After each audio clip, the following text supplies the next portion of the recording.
గౌరవనీయ ప్రధానమంత్రి మాన్యశ్రీ నరేంద్ర మోడీ గారికి, గౌరవ ముఖ్యమంత్రి వర్యులు శ్రీ నారా చంద్రబాబు నాయుడు గారికి, ఉప ముఖ్యమంత్రి వర్యులు శ్రీ పవన్ కళ్యాణ్ గారికి, వేదికపై ఉన్న అతిరథ మహారథులకు, ఇక్కడికి విచ్చేసిన రాజధాని రైతులకు, రాష్ట్రం నలుమూల నుంచి వచ్చిన ప్రజలందరికీ నా నమస్కారాలు.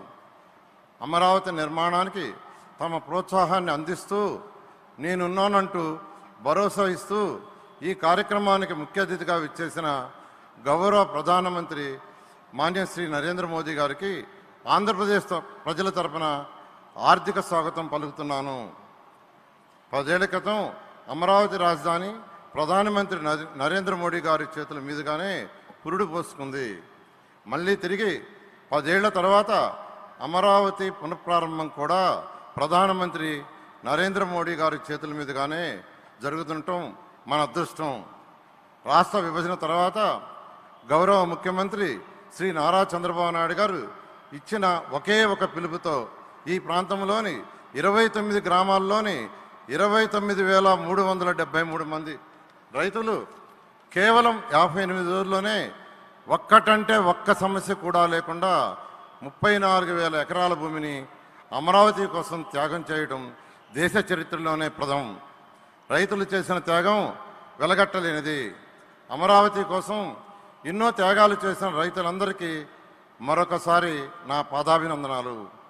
ప్రపంచంలోనే టాప్ 5 రాజధానిలో అమరావతిని ఒక రాజధానిగా నిర్మించాలనే లక్ష్యంతో 2014-19లోనే 41,000 కోట్ల విలువైన పనులు ప్రారంభించాం. దాదాపు 9,000 కోట్ల విలువైన పనులు పూర్తి చేశాం. గత ప్రభుత్వం నిర్వాహకంతో గడిచిన 5 ఏళ్లలో రాజధాని నిర్మాణ పనులు పూర్తిగా నిలిచిపోయినాయి. అధికారంలోకి వస్తే అమరావతిని పూర్తి చేస్తామని కూటమి పార్టీల తరఫున ఎన్నికల ముందు చెప్పాం.